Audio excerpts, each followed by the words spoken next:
სამოქალაქო განათლების ჩემპიონების პროგრამა დავასრულეთ, რომელსაც მხარს უჭერდა ევროპის საბჭო და აი ამ პროექტის ფარგლებში დღეს ჩვენ გამოვავლინეთ 3 გამარჯვებული იმ გეიმიფიცირებული პროცესის, რომელსაც რამდენიმე თვის განმავლობაში 12 მუნიციპალიტეტის სამოქალაქო განათლების კლუბის წევრები გადიოდნენ. აღნიშნულმა კლუბებმა იმუშავეს სამოქალაქო განათლების მიმართულებით, მოქალაქეობრივი კომპეტენციების განვითარების მიმართულებით, მათ არაერთი საინტერესო ინიციატივა განახორციელეს 3 თვის განმავლობაში, სადაც ჩართულები ყავდათ როგორც სამოქალაქო განათლების კლუბის წევრები, ისე სამოქალაქო სექტორის წარმომადგენლები, რიგითი მოქალაქეები და ყველაზე მნიშვნელოვანი ალბათ ის არის, რომ მათ დაიწყეს გადაწყვეტილების მიღების პროცესში ჩართვა და მათ განივითარეს მოქალაქეობრივი კომპეტენციები. სამოქალაქო განათლების ჩემპიონები ეს არის გეიმიფიცირებული პროგრამა, რომელიც ადამიანებს, ახალგაზრდებს ასწავლის სამოქალაქო განათლების იმ მნიშვნელოვან თემებს, რომელიც უკავშირდება დემოკრატიას, გენდერს, თანასწორობას,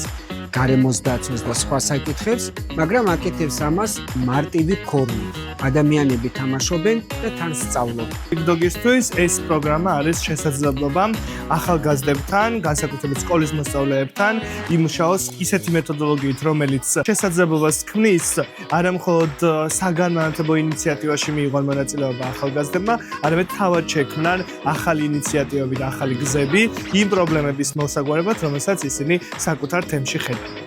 რეგულატორის სისტემა გადავახეთ შიში, გადავახეთ კომპლექსები. უნდა რომ როცა გააზიარებთ თქვენს გამოცდილებებს, მნიშვნელოვანესი იმ ახალგაზრდებისთვის, ვინც შესანიშნავი პროექტის ამ ბევრად მეტი ვიდრე უბრალოდ თამაში. ყოველი წუთს ჩვენ გვერდით იდგნენ, პრობლემების შესაძლებლობა.